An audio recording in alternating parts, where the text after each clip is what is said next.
Assalamualaikum warahmatullahi wabarakatuh dan salam sejahtera untuk kita semua. Yang saya hormati Ibu Vera Tri Susilawati selaku dosen pengampu mata kuliah Public Speaking dan Opini Publik. Pada video kali ini saya akan membawakan sebuah pidato yang berjudul Pemanasan Global.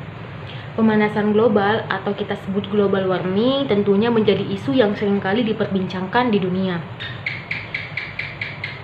Kita tahu bahwa bumi kita ini telah memasuki usia senjanya. Ibaratnya bumi ini layaknya kakek-kakek yang sudah bau tanah, di mana daya dukung kehidupannya itu telah amat melemah.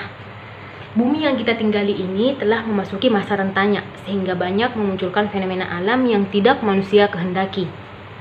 Pemanasan global melibatkan perubahan rata-rata suhu permukaan bumi. Peningkatan suhu permukaan bumi ini dihasilkan oleh adanya radiasi sinar matahari menuju ke atmosfer bumi. Kemudian sebagian sinar ini berubah menjadi energi panas dalam bentuk sinar inframerah yang kemudian diserap oleh udara dan permukaan bumi.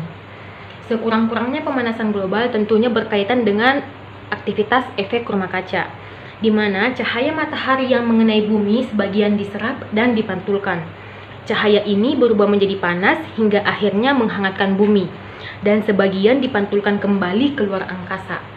Menumpuknya jumlah gas rumah kaca seperti uap air, karbon dioksida, dan metana di atmosfer mengakibatkan sebagian dari panas ini dalam bentuk radiasi inframerah tetap terperangkap di atmosfer bumi. Kemudian gas-gas ini menyerap dan memantulkan kembali radiasi gelombang yang dipancarkan oleh permukaan bumi. Akibatnya, panas tersebut akan tersimpan di permukaan bumi, sehingga suhu bumi ini terus meningkat. Dan pada akhirnya kita merasakan betapa semakin hari cuaca semakin panas, hingga terkadang mandi berulang kali dalam sehari. Lalu, bagaimana dampak kehidupan bagi pemanasan global? Ya, salah satu dampaknya yang paling kita rasakan adalah meningkatnya intensitas fenomena cuaca yang ekstrim. Perubahan iklim menyebabkan musim sulit diprediksi. Kenaikan suhu bumi tidak hanya berdampak pada naiknya temperatur bumi, tetapi juga mengubah sistem iklim yang mempengaruhi berbagai aspek pada perubahan alam dan kehidupan manusia, seperti kualitas dan kuantitas air, habitat, hutan, kesehatan, lahan pertanian, dan ekosistem wilayah pesisir. Untuk itu, kita secara pribadi bisa melakukan upaya untuk mengurangi laju pemanasan global dengan hal-hal yang kecil terlebih dahulu. Di antaranya, mematikan perangkat elektronik saat tidak terpakai, seperti mematikan AC, kipas, cas, laptop, atau komputer. Yang kedua, berusaha untuk meminimalisir penggunaan tisu yang terbuat dari bubur kertas berbahan baku serat kayu, di mana kayu yang ditebang dari pohon yang berada di hutan dibutuhkan untuk menetralisir emisi karbon dioksida di udara. Yang ketiga, mulai hindari membeli produk makanan yang dikemas dalam plastik atau wadah styrofoam sekali pakai, karena tidak dapat didaur ulang.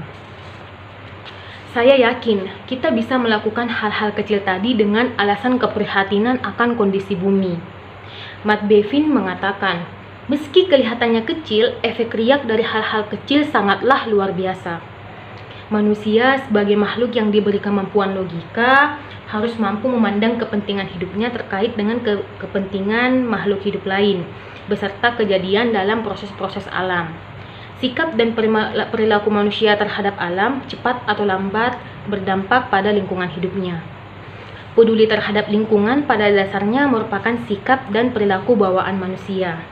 Akan tetapi munculnya ketidakpedulian manusia adalah pikiran atau persepsi yang berbeda-beda ketika manusia berhadapan dengan masalah lingkungan.